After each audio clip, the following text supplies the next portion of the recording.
Hello आप सभी। आज हमारा ये फोर्थ लेक्चर होने वाला है मध्य प्रदेश का भौतिक विभाजन एमपी जीके हम यहाँ पर कवर कर रहे हैं परीक्षा धाम की किताब से। और पहले 3 लेक्चर हो गए हैं। यहाँ से हमारा मध्य प्रदेश का जो भूगोल है वो स्टार्ट होता है। ये प्री में भी है और मेंस में भी है, दोनों में इसका अपना वेटेज है। और दूसरी चीज़ ये कि यहाँ पे मैपिंग बहुत महत्वपूर्ण हो जाती है। स्टार्टिंग में मैपिंग की जो प्रैक्टिस मैंने करवाई थी, आप लोगों को बोला था, तो वो मैपिंग यहाँ पर काम में आएगी। इसको स्टार्ट करते हैं हम। देखिए यहाँ पे मैप से इसको समझाया है। कई बार आपने मध्य प्रदेश का नक्शा बनाया होगा, लेकिन इन चीज़ों को उसमें लोकेट करने की कोशिश करना एग्जैक्ट कि किसका क्षेत्र कहाँ तक फैल रहा है। कैसे समझोगे? देखो यहाँ पे मध्य भारत के पठार के बारे में बोला है, तो ये वाला क्षेत्र पूरा मध्य भारत का पठार आता। अब इसमें याद ये रखना है कि नीमच मंदसौर वाला जो थोड़ा सा भाग है वो भी इसमें शामिल है। बुंदेलखंड का क्षेत्र यहाँ से ऐसा आएगा, ये पूरा बुंदेलखंड है, मतलब जो ग्वालियर संभाग है वहाँ का। और इधर वाला जो निवाड़ी बुंदेलखंड टीकमगढ़ है, ये वाला भाग भी बुंदेलखंड में आ रहा। उसके जस्ट नीचे रीवा पन्ना का पठार रहेगा, जहाँ रीवा पन्ना के जिले हैं। ये बघेलखंड वाला क्षेत्र रहेगा जो छत्तीसगढ़ से अपनी सीमा साझा करेगा। दक्षिण में सतपुड़ा मैकाल श्रेणी है, पश्चिम से सतपुड़ा श्रेणी स्टार्ट हुई है और पूर्व में मैकाल श्रेणी, तो सतपुड़ा मैकाल श्रेणी। और उसके जस्ट उत्तर में नर्मदा नदी बहती है, तो नर्मदा घाटी उसके उत्तर में। फिर यहाँ मालवा का पठार है, जो सबसे बड़ा भौगोलिक क्षेत्र आपको देखने को मिल रहा होगा। और यदि 5 क्षेत्रों को मिला दिया जाता है तो उसे मध्य उच्च प्रदेश कहेंगे। उसमें मध्य भारत का पठार आएगा, मालवा का पठार आएगा, नर्मदा घाटी आएगी, सतपुड़ा मैकाल श्रेणी आएगी, और एक कोई पठार आएगा बघेलखंड का। नहीं, ये नहीं आएगा। देखो बघेलखंड का पठार अपना अलग है पूरा। उसके बाद में ये सतपुड़ा मैकाल श्रेणी एक अलग रहेगी, और फिर ये 5 भाग मिलकर मध्य उच्च प्रदेश बनाएंगे। हम देख लेते, यहीं पर दिया हुआ होगा, ये दिया हुआ है उन्होंने। मध्य भारत का पठार बुंदेलखंड, मालवा, रीवा पन्ना, नर्मदा घाटी, ये 5 मिलकर मध्य उच्च प्रदेश बना रहे। पूर्वी पठार बघेलखंड अपना अलग स्वतंत्र अस्तित्व लिए, और सतपुड़ा श्रेणी भी अपना स्वतंत्र अस्तित्व है, जिसमें पश्चिमी, मध्य और पूर्वी श्रेणी। तो पश्चिम में राजपीपला है, मध्य में महादेव है, और पूर्वी में मैकाल है। देखिए यहाँ पर दिया हुआ है। सतपुड़ा मैकाल श्रेणी अपना अलग अस्तित्व है, बघेलखंड का अपना अलग साम्राज्य है। बाकी ये जो पूरे 5 क्षेत्र है, 5 भूभाग मिलकर मध्य उच्च प्रदेश बना रहे। तो प्रश्न ये बन सकता है कि निम्न में से कौन सा भाग मध्य उच्च प्रदेश में शामिल नहीं है। तब आपको सही से याद रखना है, बघेलखंड नहीं आएगा, सतपुड़ा मैकाल श्रेणी नहीं आएगी। उसके अलावा जितने भी भाग बचे वो सारे मध्य उच्च प्रदेश में आएंगे। यहाँ से हम एक एक पठार पढ़ना शुरू करते हैं। उसकी खासियत दी है कि क्या विशेषता है, कैसी जलवायु है, कैसी वर्षा होती है, कौन सी वहाँ पे मिट्टी पाई जाती है, उसका क्षेत्रफल, निर्माण, उसके जिले, उसकी जलवायु, वर्षा, वन, उसकी मिट्टी, फसल, नदियाँ, और कुछ विशेष है, कुछ उपनाम उसको दिया है। तो मध्य भारत के पठार देखिए, ये जो क्षेत्र है ये मध्य भारत का पठार है, पूरा मैप में यहाँ लोकेट किया है। तो मध्य प्रदेश के उत्तर पश्चिम में 24 डिग्री से 26:48 उत्तरी अक्षांश और 74:50 से 79:10 पूर्वी देशांतर में अवस्थित है। अब प्रश्न आपके मन में आएगा कि क्या ये अक्षांश देशांतर याद करना है क्या? तो नहीं करना है। यदि आप रटनखोर प्रवृत्ति के हो तो फिर याद कर सकते हो, अन्यथा अभी तक ऐसा कोई प्रश्न बना नहीं है। और मुझे लगता है कि फिर इतने सारे आंकड़े याद करना, या तो फिर ऐसा कर लीजिए, एक बार याद कर लीजिए, और फिर कभी मेंस में आता है क्वेश्चन तो मेंस में लिखिए। प्री में तो मुश्किल है, लेकिन मेंस में क्या है, एक ये रहेगा कि अच्छा इनको अक्षांश देशांतर भी याद है। भौगोलिक स्थिति से संबंधित कभी प्रश्न पूछे तो, अन्यथा इसमें लोड लेने की आवश्यकता नहीं है आपको। इसके क्षेत्रफल के बारे में बोला है, तो मध्य भारत का पठार मध्य प्रदेश के कुल भौगोलिक क्षेत्र का 10.7% है। कितना है? 10.7%। रट लेना बिल्कुल, 10.7% है। निर्माण में ये देखेंगे कि कैसे निर्माण हुआ, तो विंध्य शैल समूह के अपर्दन और नदियों के निक्षेप से। देखिए यहाँ चंबल नदी का अफवाह है, उसकी सहायक नदियों का अफवाह है। और कौन सा शैल समूह है? विंध्य शैल समूह है। यदि आपको सतपुड़ा शैल समूह लगाते तो बिल्कुल नहीं जाना है, सतपुड़ा की घाटियाँ तो पर्वत ऊपर है ही नहीं। आपको विंध्यन शैल समूह के साथ जाना है, और नदियों के निक्षेपों से इसका निर्माण हुआ है। इजीली हम याद रख लेंगे क्योंकि यहाँ नदियाँ बीहड़ अपरदन भी बनाती, नदियों के निक्षेपण से निर्माण हुआ है। और शैल समूह की बात करें तो विंध्यन शैल समूह है। जिले में नीमच है, श्योपुर, मुरैना, भिंड, ग्वालियर और शिवपुरी। देखिए शिवपुरी आ जाएगा, ग्वालियर आ जाएगा, भिंड आ जाएगा, मुरैना आ जाएगा, श्योपुर आ जाएगा और यहाँ ये नीमच, इतने जिले इसमें शामिल हैं। जलवायु विषम जलवायु है। क्यों? क्योंकि ग्रीष्म ऋतु में अत्यधिक गर्म रहेगा, शीत ऋतु में बहुत ठंड रहेगी, तो ये विषम जलवायु का रूप यहाँ पे दिया गया है। वर्षा की बात करें तो औसत वर्षा होती 50 से 75 सेंटीमीटर के आसपास और अल्प वर्षा वाला क्षेत्र है। ये वाला जो क्षेत्र है यहाँ पर बिल्कुल वनस्पतियाँ नहीं है, बहुत कम है। वनस्पतियाँ यदि कम है तो वर्षा भी कम होगी, और यदि वर्षा कम है तो वनस्पतियाँ भी कटीली झाड़ियाँ उसी तरह से रहेगी। तो वर्षा कैसी रहेगी? औसत वर्षा रहेगी 50 से 75 सेंटीमीटर के आसपास, मतलब कैसा क्षेत्र है? अल्प वर्षा वाला। वन की बात करें तो जैसी वर्षा वैसे वन, शुष्क कटीले वन पाए जाएंगे क्योंकि वर्षा कम हो रही 50 से 75 सेंटीमीटर। खैर, बबूल, पलाश इसके एग्जाम्पल हैं। जलोढ़ और कछारी मिट्टी क्यों पाई जाएगी? भाई नदियाँ बह रही है, नदियों के निक्षेप से ही बना है, तो मिट्टी भी जलोढ़ पाई जाएगी क्योंकि जहाँ नदियाँ ज़्यादा वहाँ जलोढ़ मिट्टी ज़्यादा, और उसे ही कछारी मिट्टी भी कहते हैं। और कछारी मिट्टी भी जो नदियों के निक्षेप होते हैं उसके किनारे वाली मिट्टी कछारी मिट्टी होती है। फसलों में सरसों, ज्वार, तिल और गेहूँ, इसको सरसों की हांडी भी कहते हैं। और सरसों मुख्यतः फसल है यहाँ की, साथ ही मोटा अनाज में ज्वार है, तिल और गेहूँ। इसके बाद में नदियों की बात करें तो चंबल, सिंध, काली सिंध, पार्वती, क्वारी और सीप, ये सारी यही की नदियाँ हैं। चंबल तो इधर से निकल के जाती लेकिन उसका वहाँ क्षेत्र है वहाँ। काली सिंध सहायक नदी है, सिंध है, पार्वती है, क्वारी है, सीप नदियाँ, ये सारी मध्य भारत के पठार की नदियाँ हैं। इसकी कुछ मुख्य बातें देख लेंगे। इसको सरसों की हांडी भी कहा जाता है और बीहड़ प्रवाही प्राकृतिक क्षेत्र है। मध्य भारत पठार या ग्वालियर चंबल पठार की सबसे ऊंची चोटी टोंगरा श्योपुर जिले में स्थित है। प्रश्न यहाँ से बनेगा, देखिए बाकी सारे फैक्ट आपने पढ़े होंगे, रटे होंगे, आपको ये याद रखना है। सरसों की हांडी किसे कहते हैं? मध्य भारत के क्षेत्र को। आपको यहाँ मध्य उच्च प्रदेश दे दिया जाएगा। मध्य उच्च प्रदेश में 5 क्षेत्र आ जाते हैं, लेकिन मध्य भारत के क्षेत्र में मात्र एक आता है, सरसों की हांडी। कैसा क्षेत्र है? बीहड़ प्रभावित प्राकृतिक क्षेत्र है। उसके बाद इसकी सबसे ऊंची चोटी किसकी? मध्य भारत पठार या ग्वालियर चंबल पठार इसे कहते हैं। दूसरा ये भी पूछ सकता है कि ग्वालियर चंबल पठार किसे कहते हैं, तो आपको पता होना चाहिए मध्य भारत के पठार को ही ग्वालियर चंबल पठार कहते हैं। इसकी सबसे ऊंची चोटी कौन सी? टोंगरा है। किस जिले में है? श्योपुर जिले में है। कितने फीट है? 1411 फीट है या 430 मीटर है। 3 प्रश्न बनेंगे। सबसे पहला प्रश्न, ग्वालियर चंबल पठार को अन्य किस नाम से जानते हैं? मध्य भारत पठार। या मध्य भारत पठार को अन्य किस नाम से जानते हैं? ग्वालियर चंबल पठार। इसकी सबसे ऊंची चोटी का नाम क्या है? टोंगरा। या टोंगरा किसकी सबसे ऊंची चोटी है? मध्य भारत पठार की सबसे ऊंची चोटी है। कितनी मीटर ऊंचाई है? तो 430 मीटर ऊंचाई। फीट में बात करें तो 1411। और किस जिले में है? श्योपुर जिले में। ये बातें हो गई। एक पठार खत्म हो गया है, अब बुंदेलखंड का पठार आता है। बुंदेलखंड का पठार यहाँ देखो नक्शे में इन्होंने दिया है, ये है बुंदेलखंड का पठार, ये है। तो इसकी स्थिति भारत के पूर्व में और रीवा पन्ना पठार के उत्तर पश्चिम में। ये रीवा पन्ना पठार का है, रीवा पन्ना का पठार है, तो इसके उत्तर पश्चिम में बुंदेलखंड पठार की स्थिति है। निर्माण कैसे हुआ है? नीच चट्टानों के अपरदन से हुआ है। अभी हमने क्या देखा?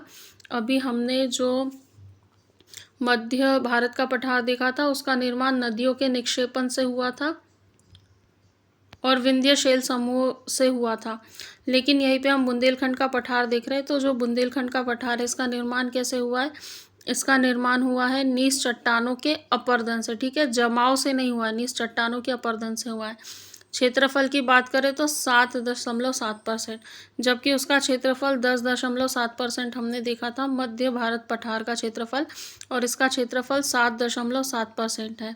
इसके जिले दतिया, सागर, अशोकनगर, टीकमगढ़, निवाड़ी, छतरपुर और पन्ना है। जलवायु कैसी है? गर्मी में अधिक गर्मी, शीत में अधिक ठंड। तो यही जलवायु हमने वहाँ भी देखी थी। कहाँ देखी थी? मध्य भारत के पठार में देखी थी। यहाँ पे भी ग्रीष्म ऋतु में अधिक गर्मी रहेंगी, शीत ऋतु में अधिक ठंड। औसत वर्षा 75 से 100 सेंटीमीटर। यहाँ पे वर्षा बढ़ गई है। मध्य भारत के पठार में औसत वर्षा 50 से 75 सेंटीमीटर थी और ये अल्प वर्षा वाला क्षेत्र था, इसीलिए वन झाड़ियाँ भी कटीली थी।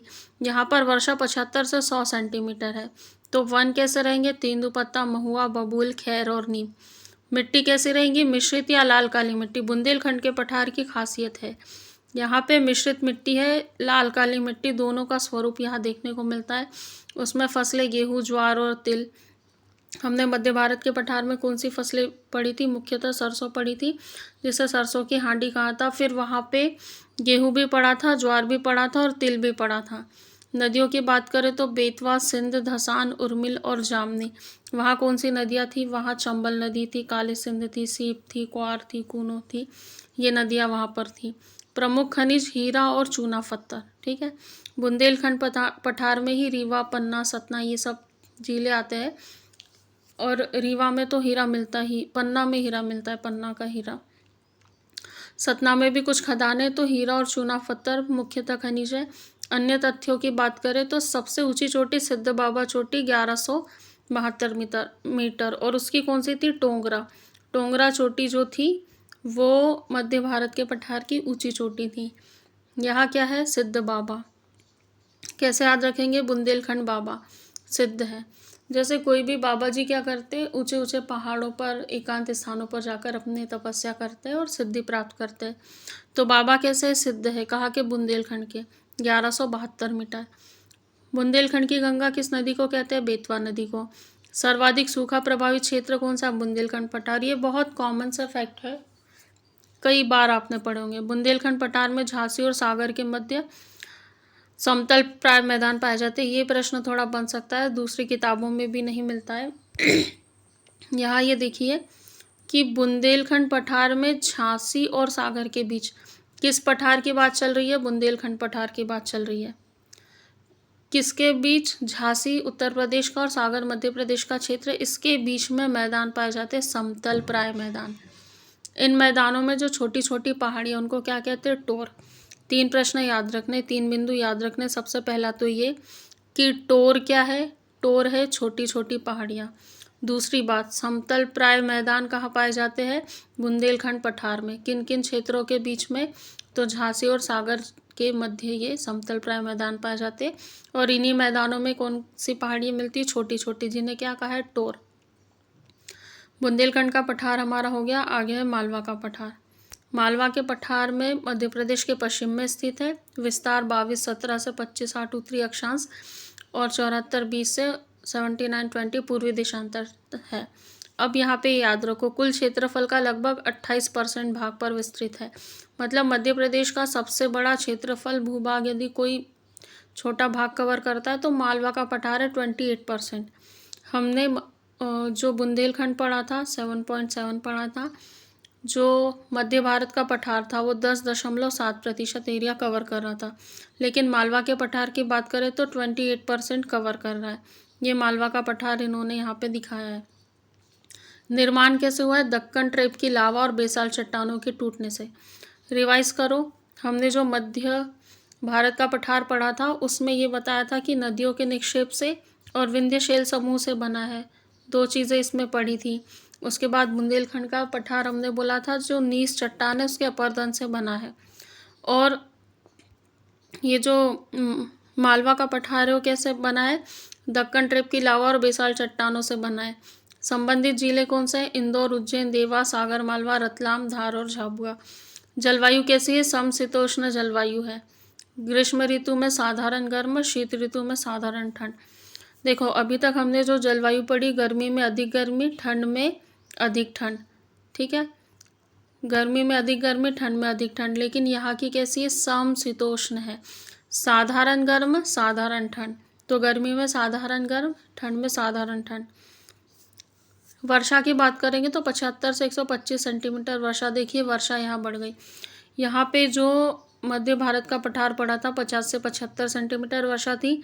बुंदेलखंड में वर्षा बढ़ गई थी। वर्षा कितनी हो गई थी? 75 से 100 सेंटीमीटर हो गई थी। लेकिन यहाँ पे 75 से 125 सेंटीमीटर वर्षा हो गई। तो वन कैसे रह गए? थोड़े शुष्क पर्णपाती, बबूल, पलाश, ये तेंदुपत्ता। मिट्टी काली मिट्टी, क्योंकि दक्कन ट्रिप की लावा चट्टान है। फिर वहाँ सोयाबीन, कपास, गेहूँ, ज्वार, मूंगफली, जो काली मिट्टी में उपज होती है वो अधिक होंगी।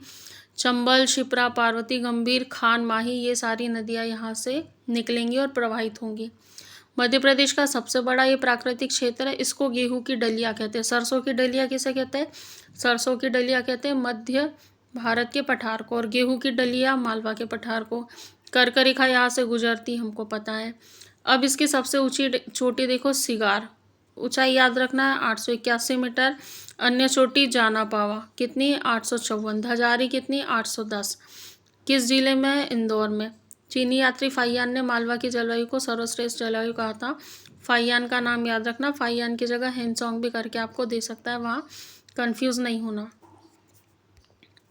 रीवा पन्ना का पठार देखो, ये रीवा पन्ना का पठार है। तो ये बुंदेलखंड के दक्षिण पूर्व में, ये बुंदेलखंड के दक्षिण में है, बघेलखंड के पश्चिम में है। विस्तार 2310 से 2510 उत्तरी अक्षांश और 78.4 से 82.18 पूर्वी देशांतर तक है। इसका क्षेत्रफल क्या है? मध्य प्रदेश के कुल क्षेत्रफल का 10.36। देखिए, मध्य भारत का 10.7% है, बुंदेलखंड का 7.7% है, मालवा का 28% है, और इसका कितना है? 10.36% है। इसका निर्माण विंध्य शैल समूह के अपरदन से हुआ है। अभी यहाँ पे मैंने जो आपको बताया था कि जो मध्य भारत पठार है, विंध्यन शैल समूह और नदियों के अपरदन से हुआ है। बुंदेलखंड का जो है नीस चट्टानों के अपरदन से हुआ है, ग्रेनाइट नीस से।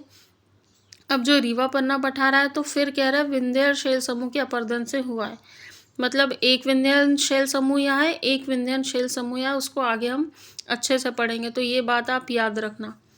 इसके जिले रीवा, पन्ना, कटनी, उमरिया, सतना और दमोह है। जलवायु ग्रीष्म ऋतु में साधारण गर्म, शीत ऋतु में अधिक ठंड। वन की बात करें तो बांस, तेंदुपत्ता, शीशम, खेर, ये इसके वन है। मिट्टी की बात करें तो इसमें मिश्रित मिट्टी पाई जाती है। यहाँ पे बुंदेलखंड में लाल पीली मिट्टी थी, मिश्रित मिट्टी थी। नदियाँ में टोन्स, केन, बीहड़, महाना और बिछिया। फसल में गेहूँ, चावल, तिल, और खनिज में चूना पत्थर, गेरू और हीरा। जैसे जैसे आगे के हम टॉपिक क्लियर करेंगे, जैसे नदियों वाले हैं, तो वहाँ और क्लियरिटी आपको आती जाएगी, तो रटने की ज़रूरत नहीं है। जैसे जैसे हर एक चैप्टर आएगा सारी चीज़ें क्लियर होते चलेगी। विंध्यन, कगारिया, स्कार प्लेन भी इसको कहते हैं, रीवा पन्ना के पठार को। हमने 3 बातें देखी। सबसे पहले सरसों की हांडी, मध्य भारत का पठार। दूसरा गेहूं की डलिया, मालवा का पठार। और तीसरा कगारी स्कार प्लेन, रीवा पन्ना के पठार को कहते हैं। 3 बिंदु हमारे हो गए। इसकी सबसे ऊंची चोटी गुडविल, ठीक है, पन्ना से हीरा मिलता है। जब हीरा मिलता है तो हम अच्छी बात करने लगते हैं, गुड फील करते हैं। और सद्भावना, हमारी अच्छी भावना हो जाती है। 752 मीटर है दमोह में। मोह है ना, आपको देखिए, हीरा मिल जाए, सोना मिल जाए, उस चीज़ से मोह है, लालच है, आशा है, लालसा है, ठीक, तो ये मोह है। तो दमोह किससे है? रीवा पन्ना से। रीवा पन्ना में हीरा मिल जाए तो कैसा फील करते? गुड। उसको ही क्या कहते हैं? सद्भावना। कितनी मीटर है? 752 मीटर। मध्य प्रदेश में जबेरा गुंबद दमोह जिले में रीवा पन्ना पठार के अंतर्गत ही है। जबेरा गुंबद की बात करेंगे किस पठार? तो रीवा पन्ना पठार। किस जिले में? तो दमोह जिले में। ये आपको याद रखना। और जमेरा क्या है? जबेरा गुंबद है, ये भी याद रखना है। आगे नर्मदा घाटी है, तो मालवा और रीवा पन्ना पठार के दक्षिण में और सतपुड़ा के उत्तर में है। विस्तार 2230 से 2345 उत्तरी अक्षांश और 74 से 8130 पूर्वी देशांतर तक है। इसका क्षेत्रफल क्या है? राज्य के कुल क्षेत्रफल का 26% है। मालवा का कितना है? मालवा का 28% क्षेत्रफल है। नर्मदा घाटी का उससे 2% कम कर लो, क्योंकि उसके दक्षिण में है। तो कितने परसेंट है? 26% इसका क्षेत्रफल है। इसका निर्माण कैसे हुआ है? पश्चिम में दक्कन ट्रिप की चट्टान और पूर्व में धारवाड़ और विंध्यक्रम की। मालवा का निर्माण पूर्णतः दक्कन ट्रिप लावा चट्टानों से हुआ था, लेकिन पूर्व में धारवाड़ और विंध्यक्रम नर्मदा घाटी में आ जाएगा, क्योंकि ऐसी फैली हुई नर्मदा घाटी। जिले जबलपुर, नरसिंहपुर, होशंगाबाद, हरदा, सीहोर, रायसेन है। जलवायु की बात करें तो ग्रीष्म ऋतु में अधिक गर्मी, शीत ऋतु में साधारण ठंड। इसका पूर्वी क्षेत्र अधिक ठंडा और पश्चिमी क्षेत्र अधिक गर्म होता है, याद रखिए। पूर्वी क्षेत्र अधिक ठंडा, पश्चिमी क्षेत्र अधिक गर्म, यदि स्पेसिफिक क्वेश्चन कभी पूछ लेता है तब। वर्षा की बात करें तो 75 से 125 सेंटीमीटर वर्षा, ये तो ठीक है, लेकिन याद ये रखना है कि वर्षा की मात्रा पश्चिम से पूर्व की ओर जाने पर क्रमशः बढ़ती है। पश्चिम से जैसे जैसे पूर्व की ओर चलोगे आप, वर्षा की मात्रा बढ़ती जाएगी। नर्मदा, तवा, हिरन, शेर, हथनी, शक्कर, दूधी इस क्षेत्र की नदियां हैं। वन में सागौन, साल, तेंदुपत्ता, पास ये वन है। मिट्टी में बात करें तो नर्मदा नदी के पश्चिम में गहरी काली मिट्टी और पूर्वी क्षेत्र में लाल मिट्टी पाई जाती है। गहरी काली मिट्टी जो है पश्चिम में और पूर्व में लाल मिट्टी, इसमें कपास, मूंगफली पश्चिम में, क्योंकि गहरी काली मिट्टी है। मध्य क्षेत्र में गेहूं और पूर्व में चावल। चावल क्यों? लाल मिट्टी है। पूर्वी भाग में लाल मिट्टी है, लाल मिट्टी में चावल की उपज अच्छी होती है, तो पूर्वी क्षेत्र में चावल है। पश्चिम में गहरी काली मिट्टी है, कपास और मूंगफली अच्छी होती है और मध्य में गेहूं का उत्पादन होता है। यहाँ चूना पत्थर, संगमरमर और चीनी मिट्टी प्रमुखतः खनिज पाए जाते हैं। ये नर्मदा घाटी पूरी फैली हुई है। पूर्व में लाल मिट्टी, इधर गहरी काली मिट्टी। इसे कृषि अर्थव्यवस्था की रीढ़ कहते हैं। गेहूं की डलिया किसे कहते हैं? मालवा को कहते हैं। सरसों की हांडी किसे कहते हैं? मध्य भारत के पठार को। स्कार प्लेन किसे कहते हैं? रीवा पन्ना के पठार को। 3 फैक्ट ये हो गए। फिर कृषि अर्थव्यवस्था की रीढ़ नर्मदा घाटी को कहते हैं। और मध्य प्रदेश का सबसे निचला प्राकृतिक विभाग है। देखिए, नर्मदा घाटी सबसे निचला मतलब गहरा, सबसे नीचा जो धंसा हुआ है वो प्राकृतिक विभाग है। आगे सतपुड़ा मैकाल श्रेणी के बारे में बात करते हैं। हर साल यहाँ से प्रश्न बनते हैं। सतपुड़ा में पश्चिम श्रेणी जिसे राजपीपला, मध्य श्रेणी महादेव और पूर्वी श्रेणी मैकाल। मैकाल का जो विस्तार है मध्य प्रदेश, छत्तीसगढ़ मतलब 2 राज्यों में है। मध्य श्रेणी महादेव का विस्तार मध्य प्रदेश, महाराष्ट्र ये भी 2 राज्यों में है।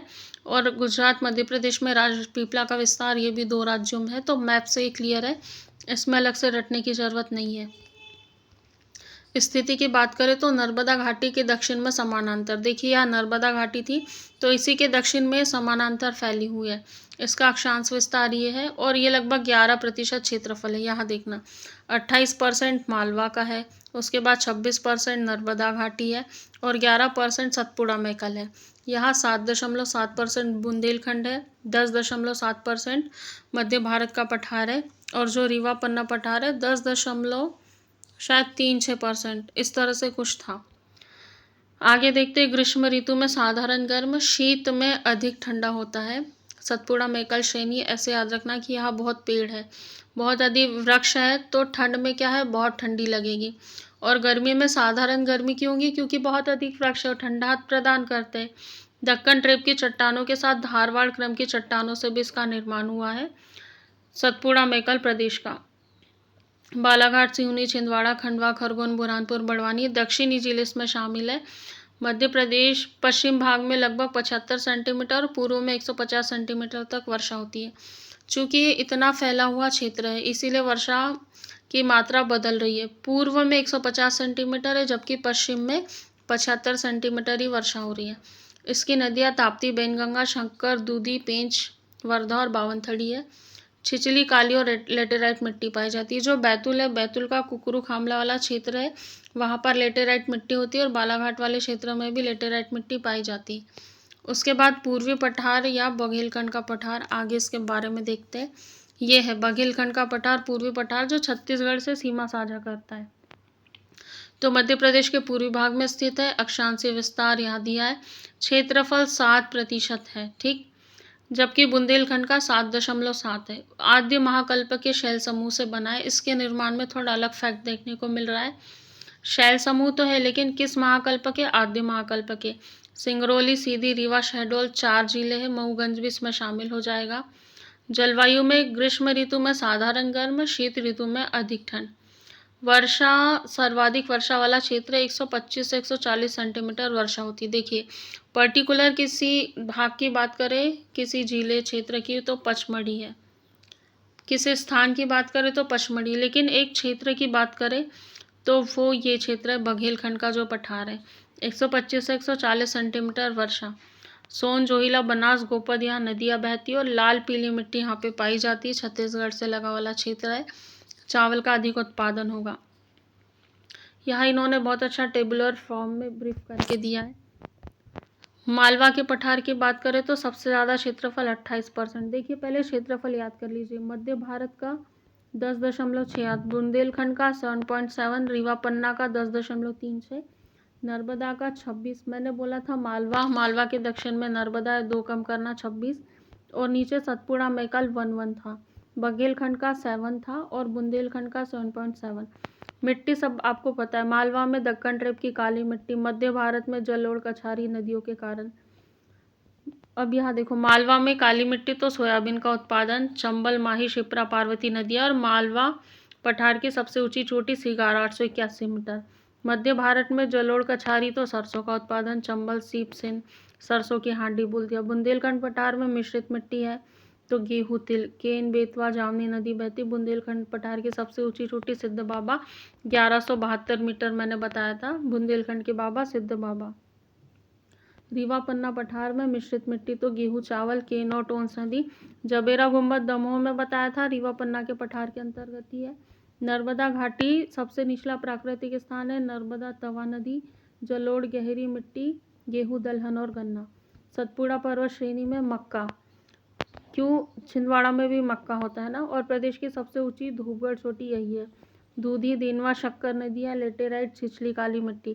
सतपुड़ा पर्वत में जो है लेटेराइट मिट्टी भी पाई जाती, मालवा में मत लगाना, ठीक है, मालवा में नहीं लगाना है। सतपुड़ा में लेटेराइट मिट्टी पाई जाती है। बघेलखंड 7%, लाल पीली मिट्टी। लाल पीली मिट्टी है तो चावल होगा, सोन और बीड़ नदियाँ बहती है। और सबसे छोटा प्राकृतिक भाग है, देखिए सबसे निचला प्राकृतिक भाग नर्मदा घाटी, सबसे छोटा प्राकृतिक भाग बघेलखंड का पठार 7%, ये भी याद रखना। आगे कुछ फैक्ट दिए हैं, यहाँ पे दिया है प्रदेश शब्द की उत्पत्ति लेटिन शब्द रीजियो से हुई है, ठीक है, किससे हुई है? लेटिन शब्द से हुई, रीजियो से।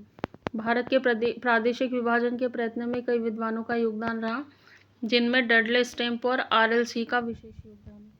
चंबल का उपाध्र प्रदेश को सामान्यतः मध्य भारत का पठार भी कहा जाता है। किसे? जो चंबल है उसके उप आंध्र प्रदेश को मध्य भारत का पठार भी कहा जाता है। हमने यहाँ चंबल ग्वालियर का पठार क्षेत्र भी पढ़ा था, ये मध्य भारत के पठार में जो शामिल था। मध्य भारत पठार के पश्चिम की ओर बूंदी और करौली पहाड़ियाँ, अरावली श्रेणियाँ इस प्रदेश की सीमा बनाती। देखिए जो मध्य भारत का पठार है, जो सबसे ऊंचा वाला भाग है, तो पश्चिम में राजस्थान है तो बूंदी और करौली की पहाड़ी आ जाएगा, अरावली श्रेणी आएगी जो ऐसे फैली हुई है, तो बिल्कुल इसकी सीमा बनाएंगे। पश्चिमी सतपुड़ा तथा झाबुआ क्षेत्र के संपूर्ण प्रदेश में सूखे मानसूनी वन मिलते हैं, वर्षा कम होती है। बघेलखंड में स्थित देवगढ़ का पठार सोन और महानदी का जल विभाजक है। यह अच्छा बिंदु है, सामान्यतः तो दूसरी किताबों में देखने को नहीं मिलता है। इन्होंने बोला है कि देवगढ़ का पठार, सबसे पहले प्रश्न बनेगा देवगढ़ का पठार किस पठार में? बघेलखंड में है। यहाँ किस नदी के बीच विभाजक है? तो ये जल विभाजक है, किसके बीच? सोन और महानदी के बीच। सरगुजा छत्तीसगढ़ में भी पड़ता है ये, बघेलखंड में। तो देवगढ़ का जो पठार है सरगुजा छत्तीसगढ़ में है, बघेलखंड के अंतर्गत आता है। सोन और महानदी के बीच जल द्विविभाजक है। रीवा पन्ना पठार का दूसरा नाम विंध्य का पठारी प्रदेश है, पढ़ लिया है। चीनी यात्री फाहियान ने मालवा की जलवायु को सर्वश्रेष्ठ कहा। कर्क रेखा मालवा के पठार को 2 भागों में बांटती है, ये भी पढ़ लिया है। सतपुड़ा श्रेणी मध्य प्रदेश की दक्षिणी सीमा निर्धारण करती, बिल्कुल 11% क्षेत्रफल भूभाग रखती है। चंबल नदी ने उत्खात स्थलाकृति बीहड़ का निर्माण किया, बिल्कुल किया है। मध्य भारत के पठार से प्रवाह है उसका। विंध्याचल पर्वत श्रेणी नर्मदा और गंगा के बीच जल विभाजन, नर्मदा और गंगा के बीच, नर्मदा इस तरह बह रही, गंगा इस तरह बह रही है, इसके बीच जल विभाजक कौन से कह रहे हैं? विंध्याचल पर्वत श्रेणी। पन्ना की हीरे की खानें बिजावर श्रेणी के अंतर्गत आती, ठीक। यहाँ बिजावर याद रखना, बिजावर श्रेणी की बात की, पन्ना के हीरे की खानें बिजावर। गुडविल चोटी या कालूमार चोटी दमोह में है, सद्भावना शिखर भी कहते हैं, पढ़ चुके हैं।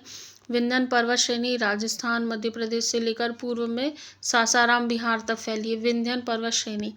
प्रश्न पूछ ले विंध्यन पर्वत श्रेणी का मुख्यतः विस्तार कितने राज्यों में है?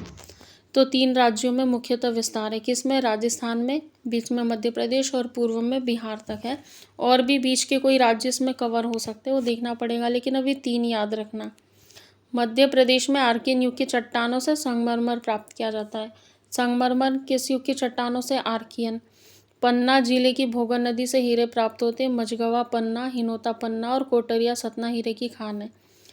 हीरे कहाँ से प्राप्त होते हैं? भोगन नदी से। भोगन नदी कहाँ है? पन्ना में। ठीक है, देखो भोगन गन, गन मतलब बंदूक है ना, और बंदूक की गोलियां कहाँ रखी? पन्ना मतलब पन्नी में, और उसी पन्नी में आपने गोलियां रखी थी और वो बन गए हीरे। ठीक, तो भोगन नदी कहाँ से अपवाहित होती है? पन्ना से।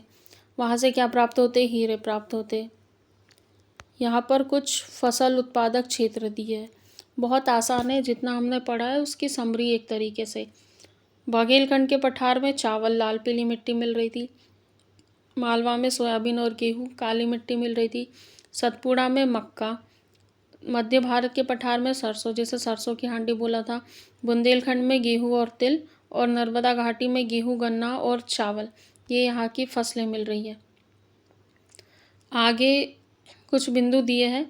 मुख्य रूप से मध्य प्रदेश को 7 भौगोलिक भागों में बांटा है। मालवा का पठारी क्षेत्र, विंध्य का पठारी क्षेत्र, बुंदेलखंड, चंबल का उपाद्र प्रदेश, नर्मदा सोनघाटी, सतपुड़ा मैकाला और बघेलखंड, ये अभी पढ़ चुके हैं हम। जो कुछ पढ़ा है उसकी समरी है। मध्य प्रदेश के विभिन्न आर्थिक कार्य, संसाधन, कृषि, उद्योग, परिवहन आदि के नियोजन आधार पर 7 भागों में बांटा है। किस आधार पर? आर्थिक कार्य, संसाधन, कृषि, उद्योग, परिवहन आदि के नियोजन के आधार पर। कौन कौन से हैं?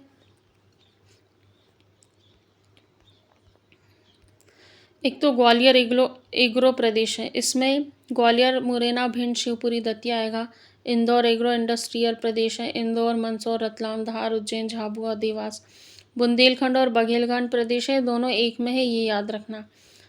टीकमगढ़, छतरपुर, पन्ना, सतना, रीवा इसमें आ रहा है। अब देखो, भोपाल कैपिटल प्रदेश अभी तक हमने कहीं नहीं पढ़ा था, वो इसमें देखने को मिलेगा। जबलपुर इंडस्ट्रियल फॉरेस्ट प्रदेश, नर्मदा घाटी तो पढ़ा था, और एक छिंदवाड़ा रिसोर्स प्रदेश। एक छिंदवाड़ा के नाम पर है, एक जबलपुर के नाम पर है, एक भोपाल के नाम पर है। भोपाल कैपिटल रीजन है ये। भोपाल, सीहोर, रायसेन, विदिशा, गुना, राजगढ़ और शाजापुर। छिंदवाड़ा की बात करें तो बैतूल, सिवनी, बालाघाट, छिंदवाड़ा 4 जिले आ रहे। नर्मदा घाटी प्रदेश में नर्मदापुरम, खंडवा और खरगोन है। और जबलपुर इंडस्ट्रियल फॉरेस्ट प्रदेश में जबलपुर, सागर, दमोह, नरसिंहपुर और मंडला इसमें शामिल है। तो ये हमारा जो चैप्टर था ये कंप्लीट हो गया है। इसको आप लोग रिवाइज़ करना, वीडियो को 1 से 2 बार देख लेना, इसको रिवाइज़ करना। इसमें ज़्यादा कुछ चीज़ें नहीं थी, लेकिन जहाँ से प्रश्न बन सकते थे आप ध्यान नहीं देते थे, उन चीज़ों को मैंने बता दिया है। अगली क्लास अगले सेशन में करेंगे। Thank you so much.